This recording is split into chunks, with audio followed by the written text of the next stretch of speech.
Hi, I'm Dinesh, and in this video, we are going to discuss epic theater. Epic theatre term को coin किया था German playwright Irwin पिस्केटर ने और इस form को popular किया था एक और जर्मन प्लेराइट बर्टोल्ट ब्रैकेट ने। हम एपिक थिएटर को समझें इससे पहले ज़रूरी है कि हम ट्रेडिशनल थिएटर को समझें। जैसा कि हम जानते हैं कि एरिस्टोटल ने अपने सेमिनल वर्क पोएटिक्स में एक अच्छे प्ले के बारे में कहा था कि उसमें unity of place, unity of time, unity of action होना चाहिए। और एक अच्छी ट्रेजेडी, एक अच्छा प्ले वही होता है जिसमें कैथारसिस इफ़ेक्ट आए।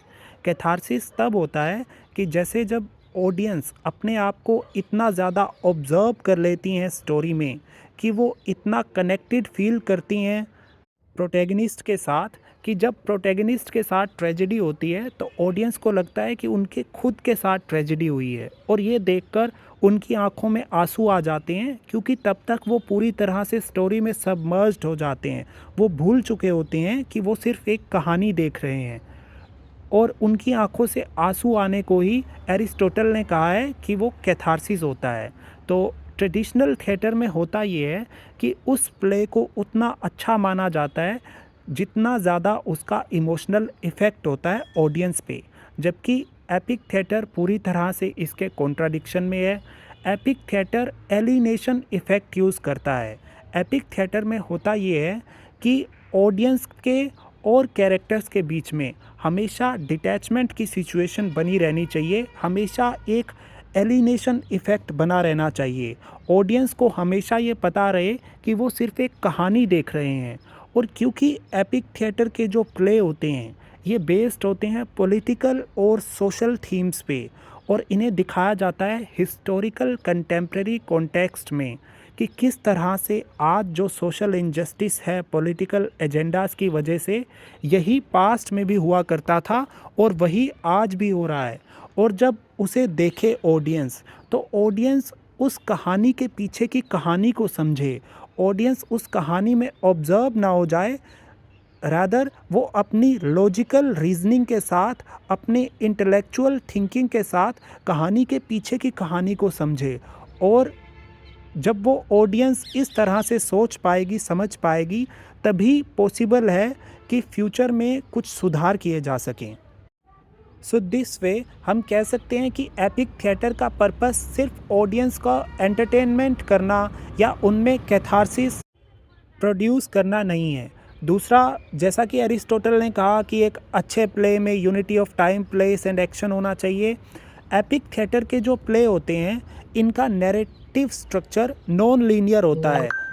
दैट मीन्स इनकी कहानी एक सेट सीक्वेंस में नहीं चलती, इनकी कहानी आगे पीछे होती रहती है, सीन्स एक सेट सीक्वेंस में नहीं होते। ब्रैकेट ने जो एक एक्टिंग टेक्निक डेवलप की थी एपिक थिएटर के लिए, उसे जेस्टस कहा जाता है। जेस्टस जेस्चर से बना है जिसका मीनिंग होता है expressions.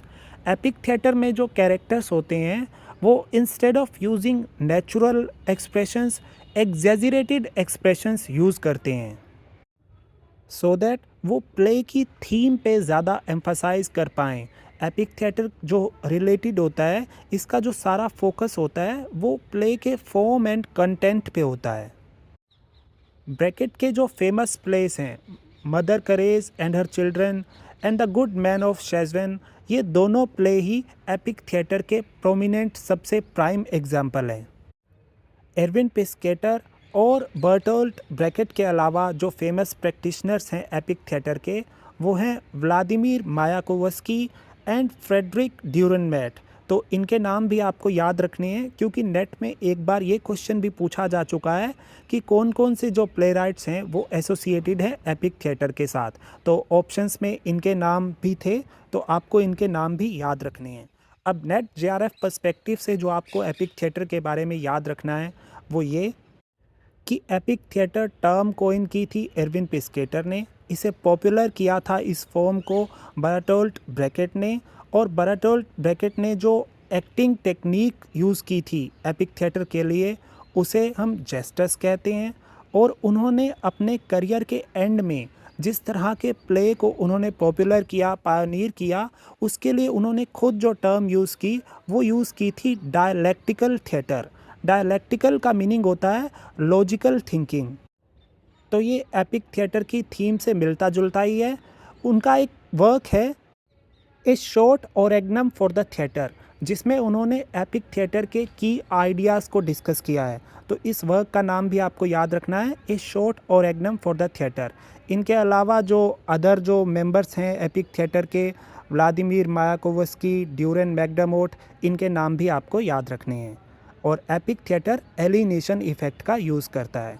So that's it from this video. I hope आपको एपिक थिएटर अच्छे से समझ आ गया होगा और इसके की पॉइंट्स आप अच्छे से जान चुके हैं कि नेट के लिए आपको क्या क्या याद रखना है।